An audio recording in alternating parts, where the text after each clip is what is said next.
Akhirnya kesempatan bagi saya pada tanggal 17 April itu tanya kepada beliau, Pak Jenderal Tejo, kenapa Pak Undang-Undang KKR, Komisi Kebenaran dan Rekonsiliasi, kok disahkan oleh pemerintah?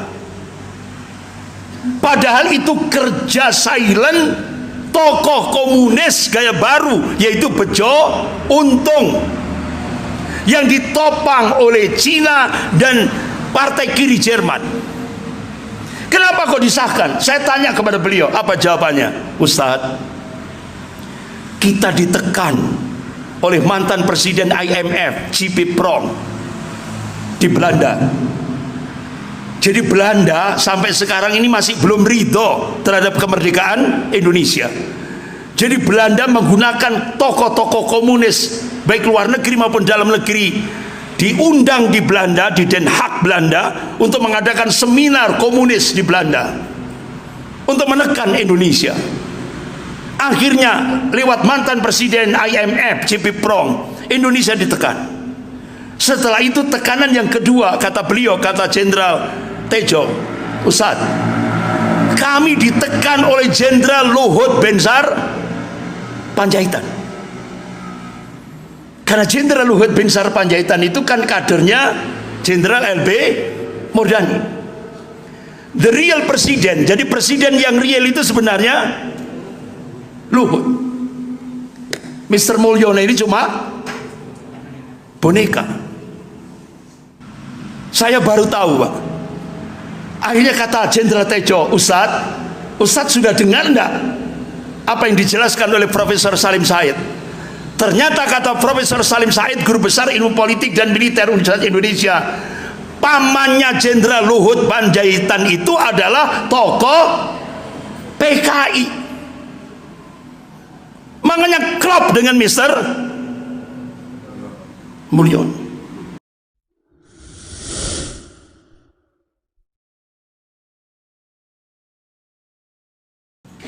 Alhamdulillah, wassalatu wassalamu ala rasulillah wa ala alihi wa sahbihi wa mawala wa ba'd. Masyaallah muslimin jamaah subuh rahimakumullah. Pagi ini kita membahas satu tema kelanjutan dari bulan lalu, bagaimana menyongsong masa depan Islam, lebih khusus di Indonesia. Solusinya, ayo kita bangun kuatul ummah, kekuatan umat untuk menyongsong masa depan Islam, lebih khusus di Indonesia. Bapak-bapak, ibu-ibu yang dimuliakan Allah, sebagaimana Allah ingatkan dalam surah Al-Imran ayat 140, Allah berfirman, a'udzubillahi minasyaitonir rajim, wa tilkal ayyam nudawwiluha bainan nas wa liya'lamallahu alladziina aamanu wa yattakhidha minkum syuhada wallahu la yuhibbudz dzalimin.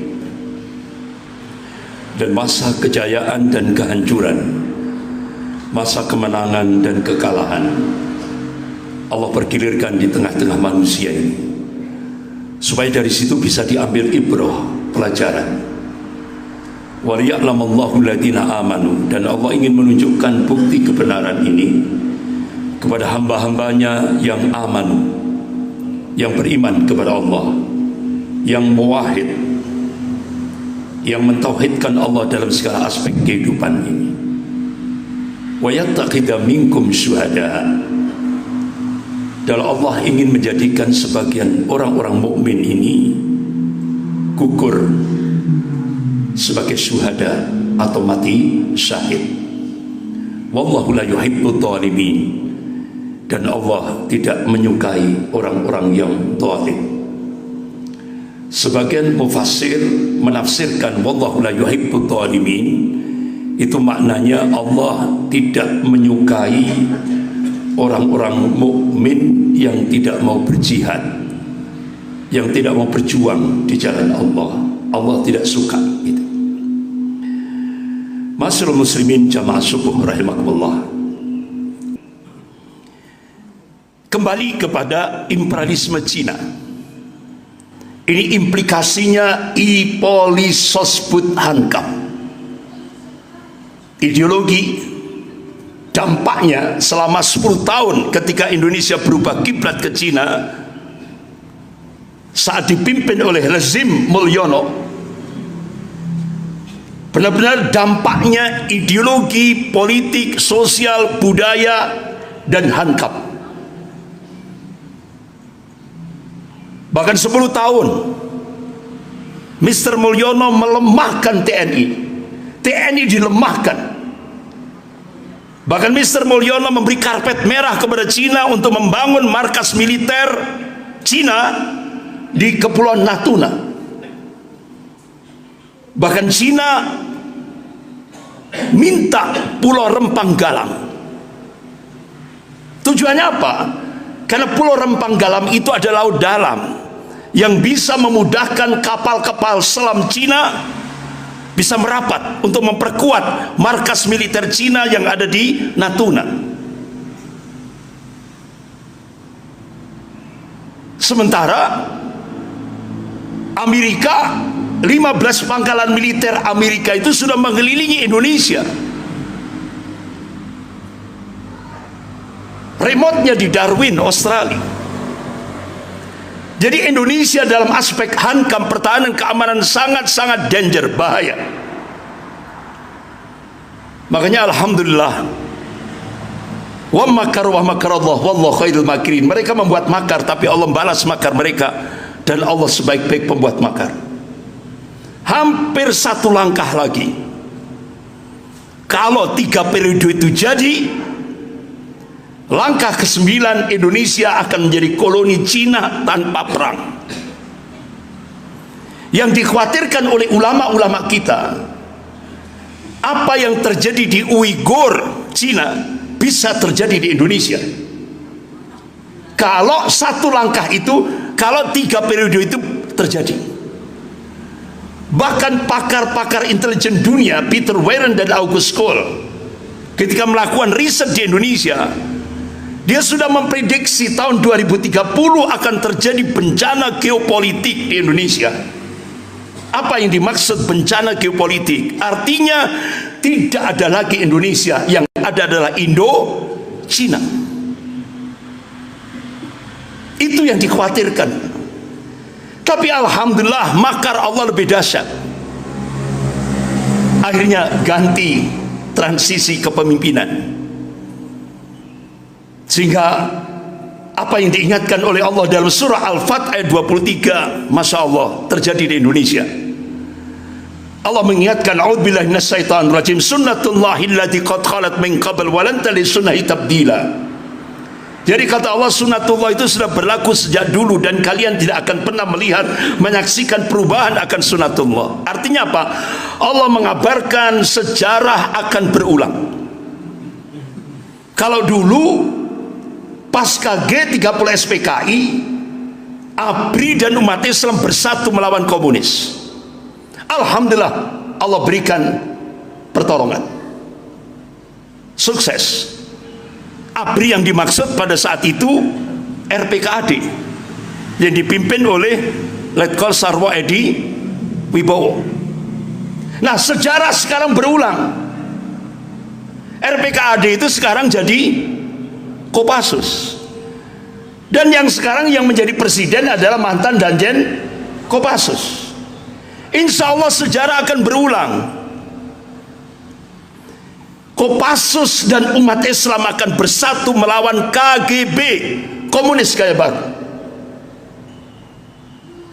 Hampir 20 tahun pergerakan komunis gaya baru ini benar-benar silent, Pak. Syria.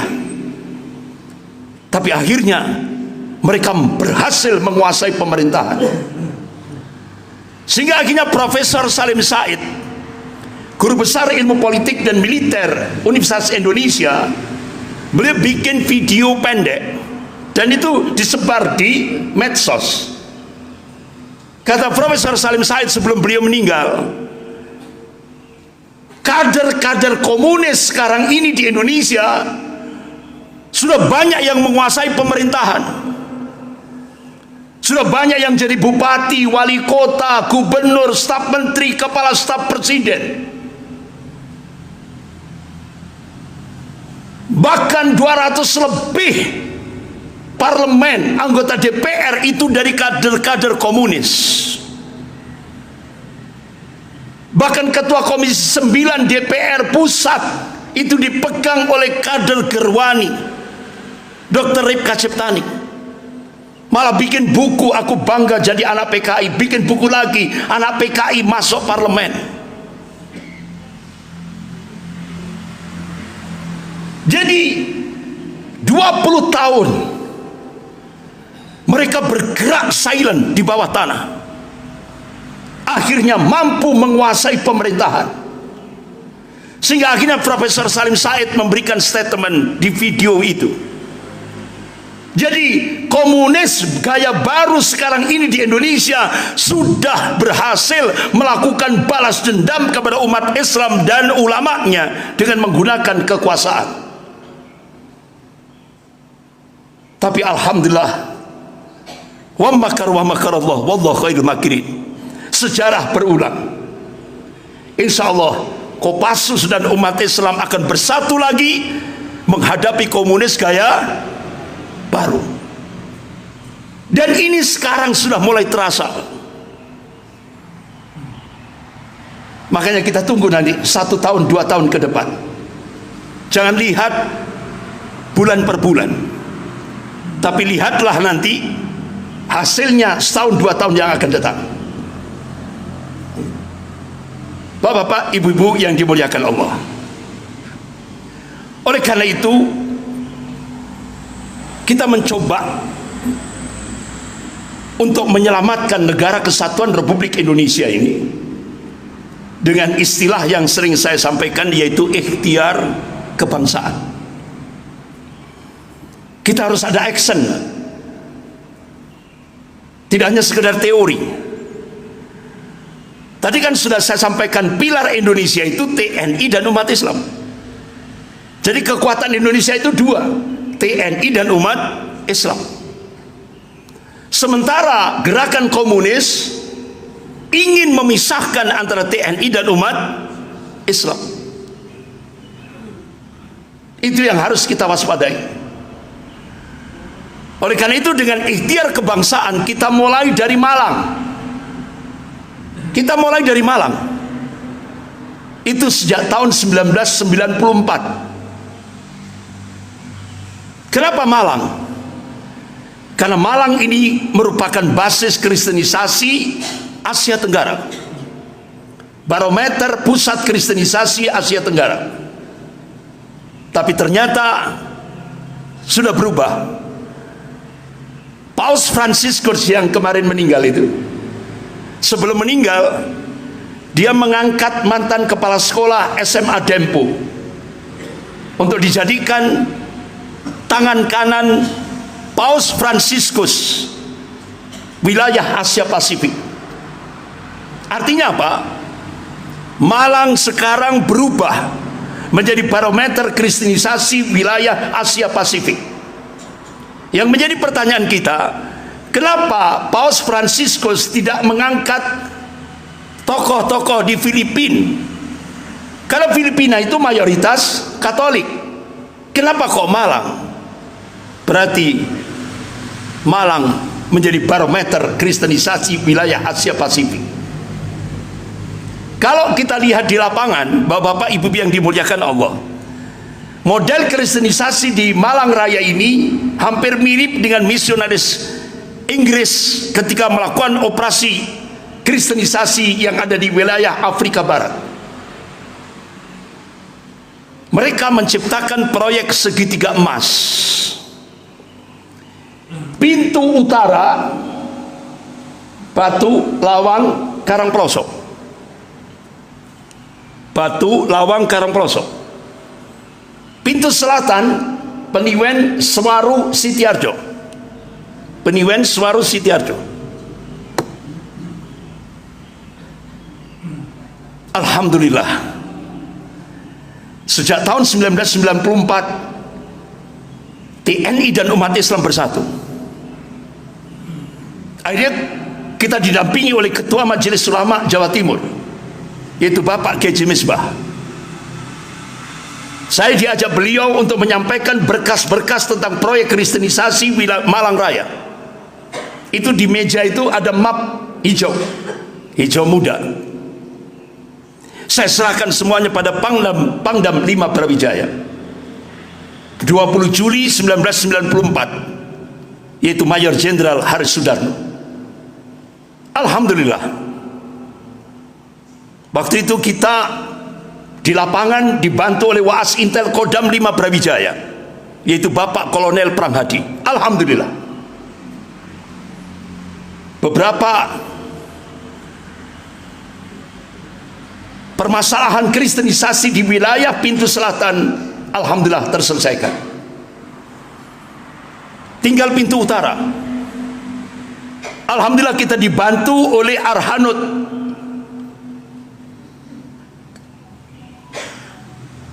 Waktu itu Wakil Komandan Arhanud, Letnan Kolonel Herwibowo. Akhirnya kita jadikan beliau sebagai ketua takmir masjid di pondok pesantren kita. Alhamdulillah, Bapak Bupati Malang, yaitu Kolonel Purnawirawan Haji Muhammad Said dari Palopo, langsung menolak proposal yang diajukan oleh Yayasan Pekabaran Injil Indonesia yang dibackingi oleh Jenderal LB Murdani untuk membangun proyek seminari terbesar se-Asia Tenggara, persis di depan Pusdik Arhanud. Alhamdulillah, Bapak Bupati Malang, yaitu Bapak Haji Muhammad Said, Kolonel Haji Muhammad Said, langsung, karena ada masjid, peraturan daerah memberikan penegasan radius sekian ratus meter tidak boleh lagi ada pembangunan tempat ibadah yang lain. Alhamdulillah, Allah selamatkan. Saya terus bayangkan kalau di Karangploso itu jadi proyek terbesar, seminari terbesar se-Asia Tenggara di atas tanah 5 hektar, berarti jangka panjangnya akan terjadi pemurtatan besar-besaran di wilayah Karangploso yang itu basis pondok-pondok pesantren. Alhamdulillah gagal. Bapak-bapak, ibu-ibu yang dimuliakan Allah,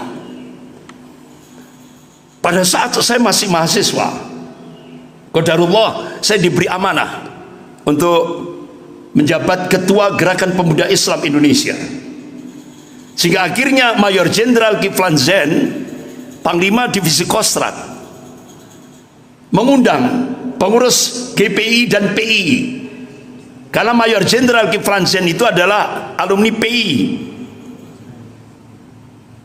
Ya. Alhamdulillah, 1 jam kami di briefing oleh beliau tentang pergerakan Ordo Jesuit. Luar biasa, ngeri Pak. Ternyata gerakan Ordo Yesuit itu mencengkeram Indonesia pasca G30 SPKI.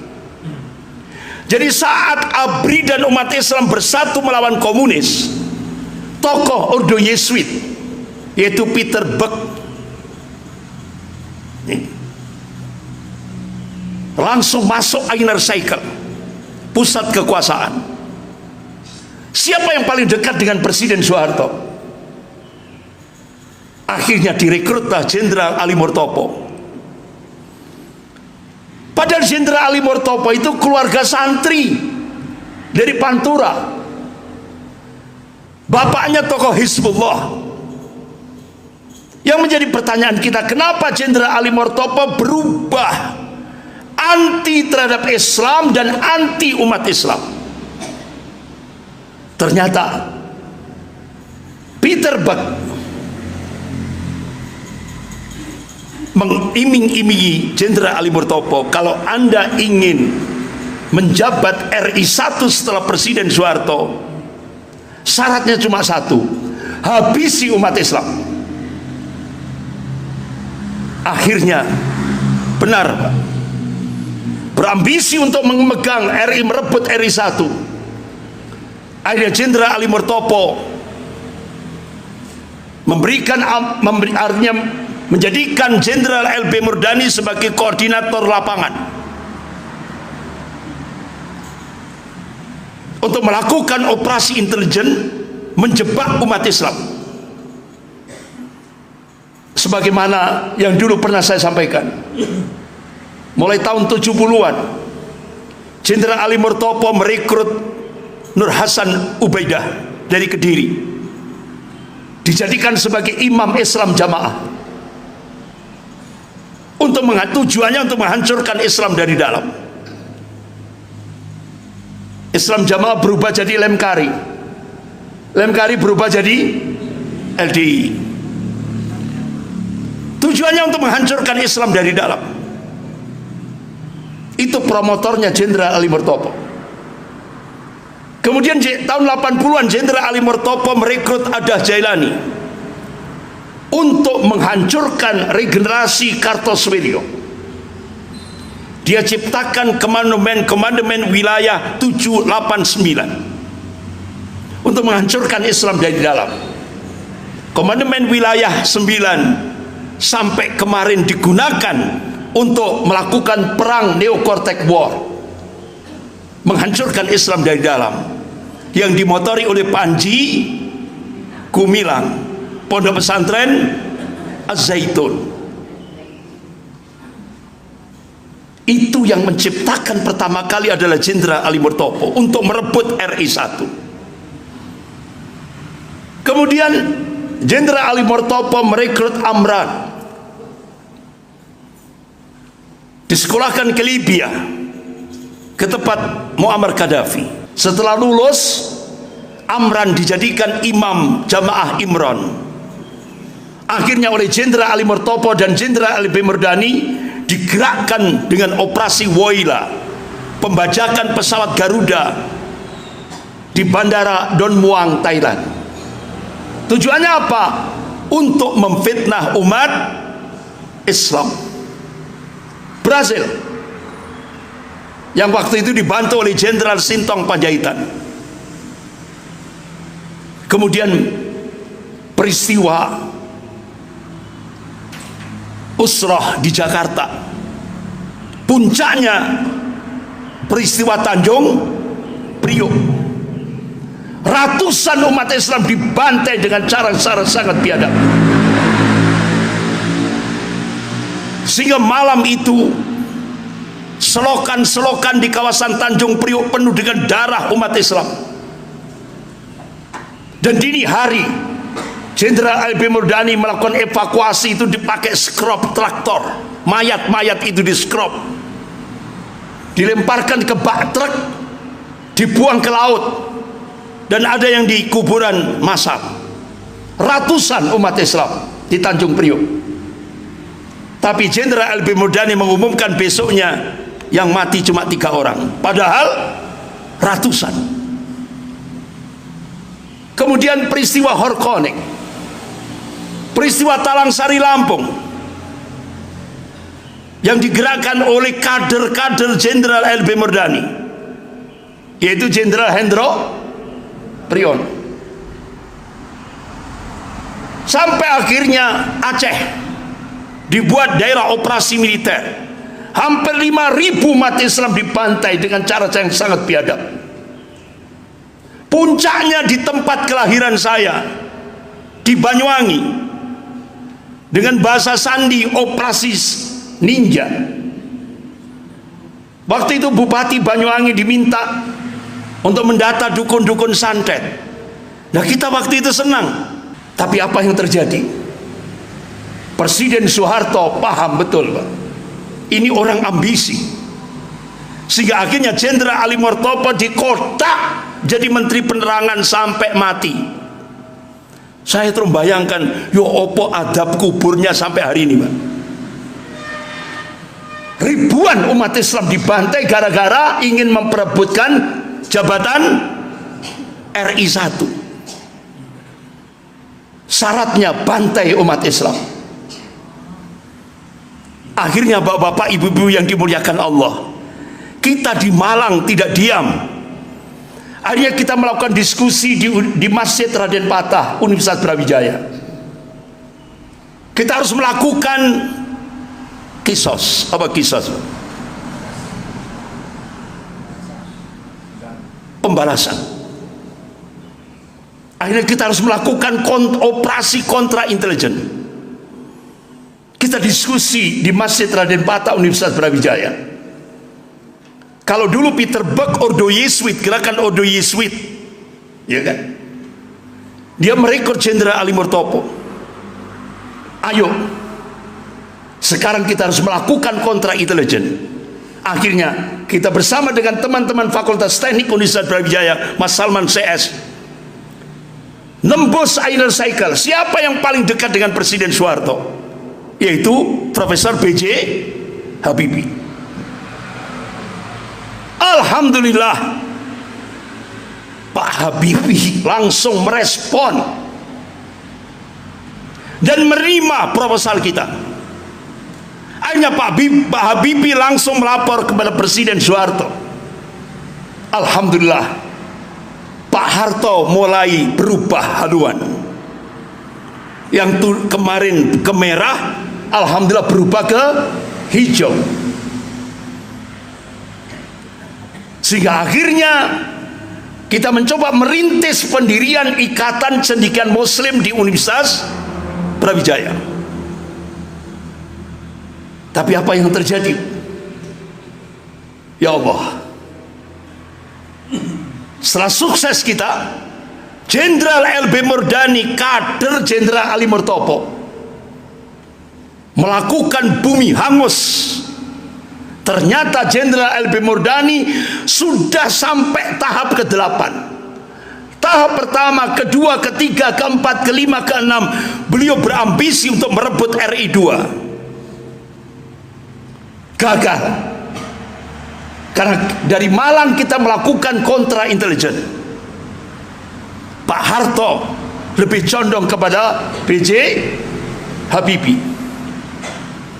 Akhirnya Jenderal LB Murdani langsung bakar Jakarta. Muncullah peristiwa Mei 98. Sehingga waktu itu yang mampu menenangkan situasi bumi hangus yang dilakukan oleh Jenderal LB Murdani adalah Jenderal Purnawian Soeharto, yaitu Jenderal Soeharto, Komandan Marinir, ya, yang kemarin ngundang saya itu tanggal 17 April, yaitu Jenderal Marinir Soeharto. Namanya hampir mirip dengan Presiden Soeharto. Berhasil mengkondusifkan situasi Jakarta. Tapi Jenderal LB Murdani waktu itu Panglima TNI ngungsi ke Singosari, yaitu Jenderal Wiranto. Ketika Jakarta dibakar, Panglima TNI ngungsi ke Kostrad Singosari, cuci tangan. Tapi alhamdulillah akhirnya apa yang terjadi? Ya Allah, yang dijadikan kambing hitam adalah Pak Prabowo, difitnah. Sehingga akhirnya pada saat itu Pak Prabowo hengkang hijrah ke Yordan. Karena konspirasinya cukup kuat sekali yang dilakukan oleh kader-kader Jenderal Ali Murtopo, yaitu Jenderal LB Murdani, yang terus akhirnya dilanjutkan oleh kader Jenderal LB Murdani, yaitu Jenderal Luhut Binsar Panjaitan sama Jenderal Hendro Priyono, yang mampu mengendalikan Mr. Mulyono. Jadi ternyata gerakan Ordo Yesuit itu luar biasa. Sampai sekarang mereka terus bergerak mengendalikan Mr. Mulyono. Bapak-bapak, ibu yang dimuliakan Allah. Tapi waktu itu alhamdulillah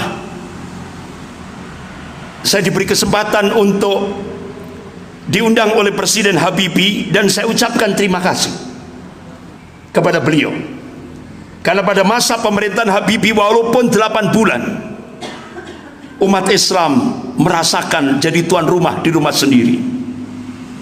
Alhamdulillah, tatbiqus syariah, penegakan syariat Islam pada masa pemerintahan Habibie benar-benar berjalan dengan baik.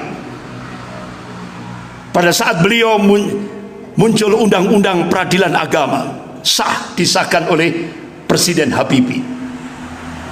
Perbankan syariah, jilbabisasi bagi TNI, Polri dan ASN, termasuk mahasiswa dan pelajar, itu pada masa Presiden Habibie. Undang-undang pendidikan nasional dengan ajas iman dan takwa, itu pada saat Presiden Habibie. Perbankan syariah, dan banyak sekali ya tatbik penegakan syariat Islam, bahkan pelepasan tapal-tapal Islam, itu pada masa pemerintahan Habibie. Sehingga kami waktu itu mengucapkan terima kasih yang sebesar-besarnya kepada beliau. Bapak-bapak, ibu yang dimuliakan Allah, gayung bersambut 2012 saat saya diundang oleh Panglima Divisi Kostrad dan didampingi oleh Wakil Panglima Divisi Kostrad, yaitu Brigjen TNI Sahiding bersama Mayor Jenderal TNI Ridwan. Saya waktu itu mendapatkan satu dokumen yang diterbitkan di majalah Al-Mujtama di Kuwait, Timur Tengah. Saya sampaikan kepada Panglima Divisi Kostrad, Pak Jenderal, ternyata ini ada sebuah dokumen justru diterbitkan di Kuwait, Timur Tengah. Jadi Presiden Amerika George W. Bush bersama Presiden Filipina Mario Gloria Macapagal ingin membangun yaitu persekutuan negara-negara Kristus wilayah Asia Pasifik. Nah, ternyata Amerika dan Filipina ini akan memperkuat gerakan separatis OPM dan RMS. Saya sampaikan dokumen itu kepada Panglima Divisi Kostrad. Akhirnya saya diminta oleh Panglima Divisi Kostrad untuk memberikan motivasi kepada prajurit-prajurit Kostrad dengan tema Tauhid waribat fisabilillah. Tapi bahasanya saya mudahkan supaya bisa diterima oleh prajurit Kostrad. Alhamdulillah, saya dikasih waktu 1 jam. Setelah saya sampaikan tentang fadilah ribatul lail, berjaga-jaga di perbatasan negeri, alhamdulillah 3 hari setelah itu saya ditelepon oleh ajudan Panglima Divisi Kostrad, yaitu Bapak Letnan Kolonel Adam Ustadz Andri. Alhamdulillah, prajurit-prajurit Kostrad siap segera ditempatkan. Karena apa? Nilai pahalanya besar sekali. Akhirnya bulan Ramadan saya dapat bonus dari Panglima Divisi Kostrad. Bonusnya bukan fulus, bonusnya safari Ramadan. Saya diberi kesempatan oleh Panglima Divisi Kostrad untuk masuk di Batalion Yon Armet Rampal, Batalion Yon Bekang Rampal. Alhamdulillah, malam itu saya sampaikan materi tentang tauhid, sehingga akhirnya selesai saya menyampaikan materi itu, komandan batalion langsung naik mimbar. Masya Allah, hidayah Allah berikan. Apa kata komandannya? Sejak malam ini wallahi demi Allah kita berjuang untuk mempertahankan negara kesatuan Republik Indonesia demi Allah. Kan selama ini bukan demi Allah. Alhamdulillah, setelah tauhid kita masukkan, berubah niatnya, insya Allah itu nilai positif, ya kan? Bapak-bapak, ibu yang dimuliakan Allah, akhirnya saya diajak makan siang bersama dengan komandan-komandan batalion, didampingi oleh Kepanglima Divisi Kostrad Mayor Jenderal Ridwan. Dan dalam satu kesempatan, alhamdulillah, saya pernah didampingi oleh Wakil Ketua Majelis Ulama Indonesia Pusat, yaitu Kiai Haji Khalil Ridwan. Ini orangnya. Dan Ustadz Suhada Bahri dari Dewan Dakwah. Alhamdulillah, saya dipertemukan Wakil Direktur Badan Intelijen Negara, yaitu Jenderal Mukhdi PR. Alhamdulillah, saya banyak info dari beliau. Bahkan bapak-bapak, ibu yang dimuliakan Allah, dalam satu kesempatan saya diberi kesempatan untuk sharing satu meja. Sebelah kanan saya ini Wakapolda Kalimantan Barat.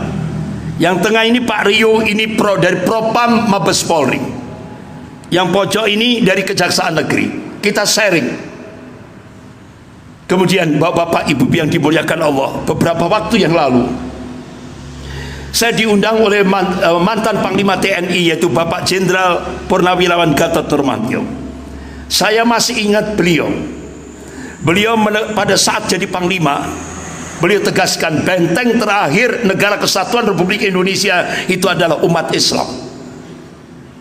Itu pernyataan beliau. Nah, ternyata bapak-bapak, ibu yang dimuliakan Allah, ketika di sebuah hotel di Surabaya itu, saya dikasih satu berkas, dan sampai sekarang saya simpan. Saya diwanti-wanti oleh Panglima, mantan Panglima TNI Pak Jenderal Purnawirawan Gatot Nurmantio, Ustadz, sampaikan di depan umat itu yang global saja, jangan yang rinci, karena yang rinci itu rahasia negara. Apa yang global? Kata mantan Panglima TNI, Ustadz, 10 tahun rezim Mr. Mulyono,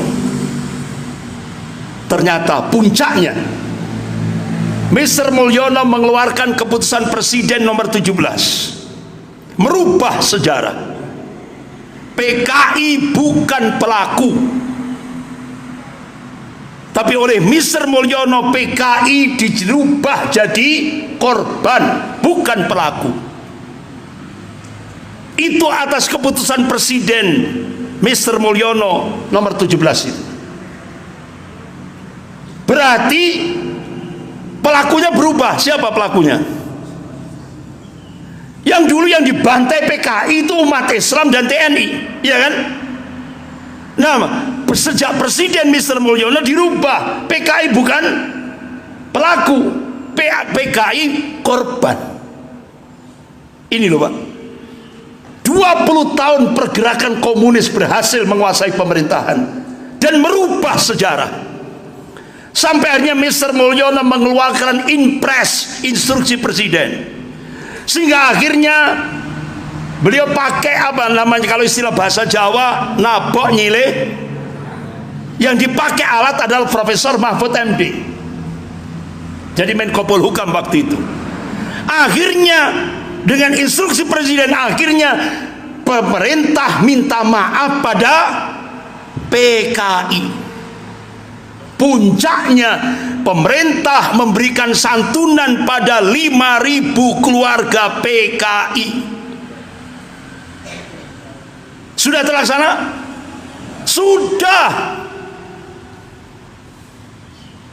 Ini loh Pak, saya sampai berpikir, ini sampai akhirnya, Ustadz, kalau jadi 3 periode, ya Allah dahsyat Pak. Alhamdulillah, Allah gagalkan. Allah masih cinta kepada umat Islam di Indonesia ini. Bapak-bapak, ibu yang dimuliakan Allah, saya dipanggil lagi di sebuah villa di Prigen oleh mantan Panglima TNI Jenderal Purnawirawan Gatot Nurmantio. Beliau minta ulama-ulama harus turun gunung. Ulama-ulama harus turun gunung untuk penyelamatan NKRI dari cengkraman komunis gaya baru. Dan waktu itu sebelumnya saya juga bertemu dengan Pak Amin Rais. Terakhir saya dipanggil, diundang oleh Mayor Jenderal Purnawian Sunarko, mantan Danjen Kopassus, di Gedung Juang 45 Jakarta Pusat. Ya Allah, Pak, ternyata pergerakan komunis gaya baru ini luar biasa. Dia ingin menciptakan negara dalam negara, yaitu dengan proyek PIK 1. Ini negara dalam negara. Dia munculkan lagi PIK 2. Tidak hanya itu, ini sudah sampai PIK 11. Tidak hanya daratan, lautan dijual oleh Mr. Mulyono. Saya dapat info dari mantan Danjen Kopassus ini. Itu sudah sampai ke Surabaya, sampai Sumeneb. Ini model-model PIK ini sudah sampai Surabaya dan Sumeneb. Bahkan yang lebih dahsyat lagi, di Morowali itu tidak hanya nikel yang dijual, lautan sepanjang 100 km dijual. Hanya belum terbongkar saja, Pak, belum terekspos sampai sekarang. Itu saya dapat info dari Mayor Jenderal Sunarko, mantan Danjen Kopassus. Kemudian tanggal 17 April kemarin, 17 April bulan kemarin, saya diundang di silaturahim Purnawirawan TNI. Jadi sebelah pojok saya ini Brigjen Purnomo. Ini beliau ini mantan KBS, Kepala Badan Intelijen Strategis Angkatan Darat. Sebelahnya Mayor Jenderal Purnawian Sunarko, mantan Danjen Kopassus. Sebelahnya lagi mantan Menko Polhukam Jenderal Tejo pada masa pemerintahan Mr. Mulyono. Beliau jadi Menko Polhukam tahun 2014. Kemudian ini mantan Kasau, Kepala Staf Angkatan Udara, sebelah saya ini Pak Jenderal Hasan Hanafi. Kemudian sebelah saya ini Laksamana Slamet Subianto, Jenderal Slamet Subianto, mantan Kasal, Kepala Staf Angkatan Laut. Yang sini Jenderal Purnawian Fahru Razi. Dan ini yang saya sampaikan tadi, Jenderal Purnawian Soeharto, yang berperan aktif pada saat pembakaran Jakarta, itu yang menyelamatkan ini, Jenderal Purnawian Soeharto, mantan Komandan Marinir. Pada saat Jenderal LB Murdani bakar Jakarta, peristiwa Mei 98, yang mengamankan ini. Alhamdulillah. Nah, setelah sesi foto bersama, duduk, saya didudukkan di orang-orang ini. Qadarullah, dari orang-orang ini tadi keluar nyambut teman-temannya yang baru datang, sama-sama jenderal. Sehingga akhirnya di kursi depan, di meja depan itu tinggal saya sama Jenderal Tejo, mantan Menko Polhukam di era Pak Jokowi tahun 2014, 2015, 2016. Akhirnya kesempatan bagi saya pada tanggal 17 April itu tanya kepada beliau, Pak Jenderal Tejo, kenapa Pak Undang-Undang KKR, Komisi Kebenaran dan Rekonsiliasi, kok disahkan oleh pemerintah?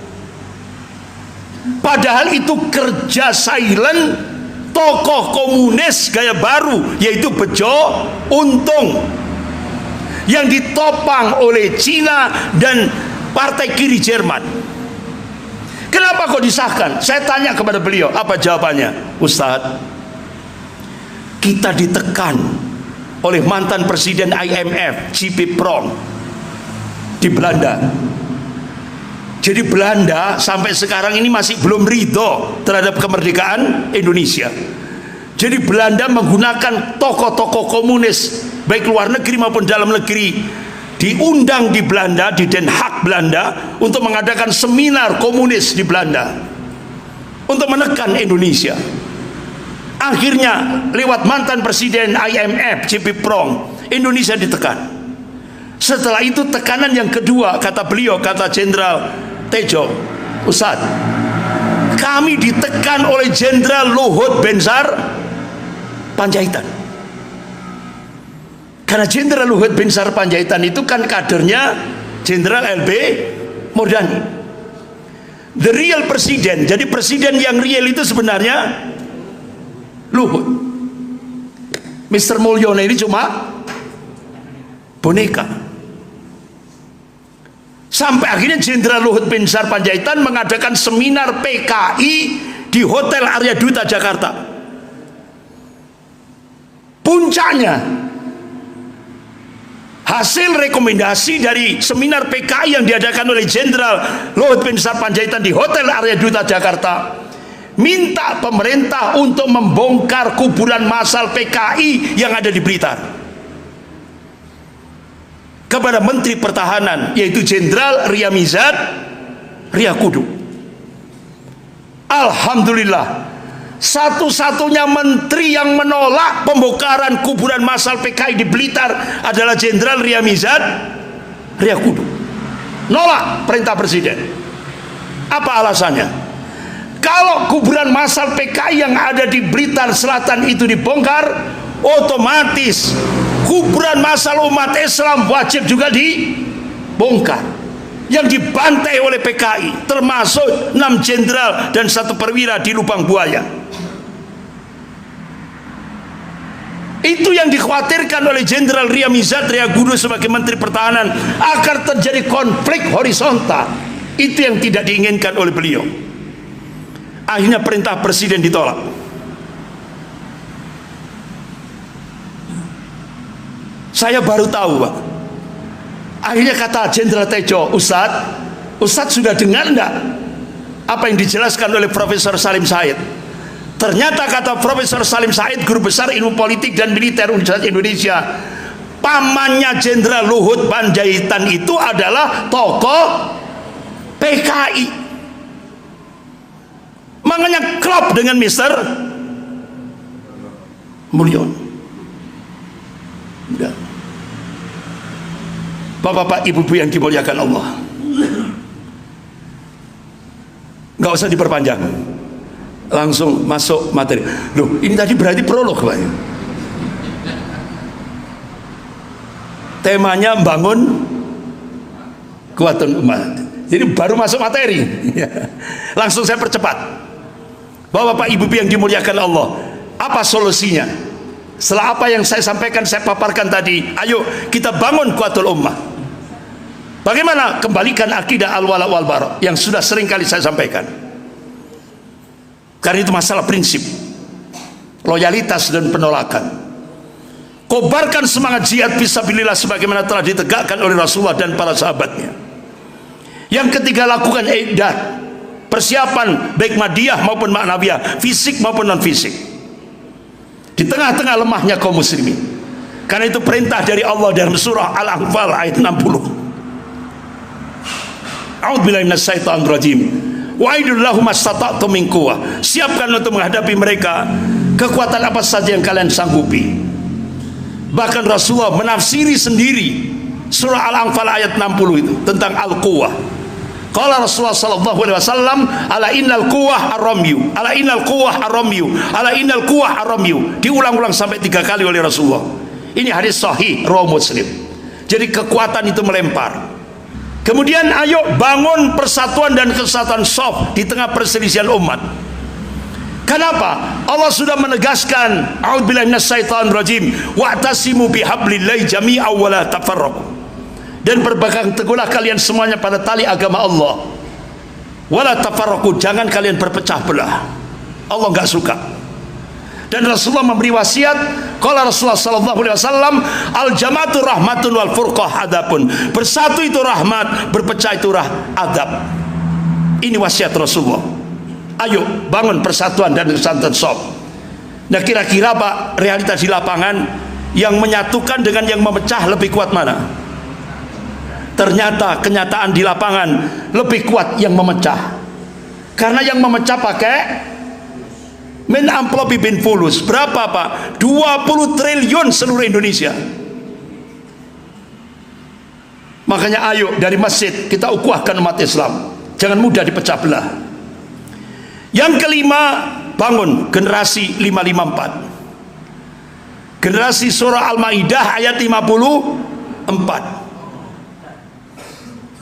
yang mereka punya 5 karakter digambarkan oleh Allah dalam surah Al-Maidah ayat 54. Karakter yang pertama, yuhibbuhum wa yuhibbuna. Allah mencintai mereka dan mereka mencintai Allah. Karakter yang kedua, adillatin 'alal mu'minin, rendah hati terhadap sesama mukmin. Karakter yang ketiga, aizatin 'alal kafirin, tegas terhadap orang-orang kafir dalam aspek akidah. Karena kita punya konsep lakum dinukum waliyadin. Yang keempat, karakter yang keempat, yujahiduna fi sabilillah wa la yakhafuna laumata laim. Mereka senantiasa berjuang, berjihad di jalan Allah dan tidak takut terhadap celaan orang-orang yang suka mencela. Karakter yang kelima, mereka senantiasa punya al-wala wal bara yang jelas, tidak samar. Ayo jadikan anak-anak kita menjadi generasi Al-Maidah ayat 54. Mereka itulah generasi Rabbani, generasi yang semua aktivitasnya, pola pikirnya rujuk ilal Quran was sunnah, kembali kepada Al-Quran dan As-Sunnah. Mereka inilah nanti di akhir zaman Allah akan munculkan di Baitul Maqdis, wa aknab fi Baitul Maqdis, kata Rasulullah. Ini hadis sahih rawahu Ahmad. Mudah-mudahan Allah Subhanahu wa taala memberikan keistiqomahan kepada kita semuanya sampai kita menghadap Allah. Mudah-mudahan kita diberi akhir yang husnul khatimah. Amin ya rabbal alamin. Sekian, kita akhiri dengan bacaan hamdalah dan doa kafarat majlis. Alhamdulillahirabbil alamin. Subhanakallahumma wa bihamdika asyhadu an la ilaha illa anta astaghfiruka wa atubu ilaik. Wabillahi taufik wal hidayah. Wassalamualaikum warahmatullahi wabarakatuh.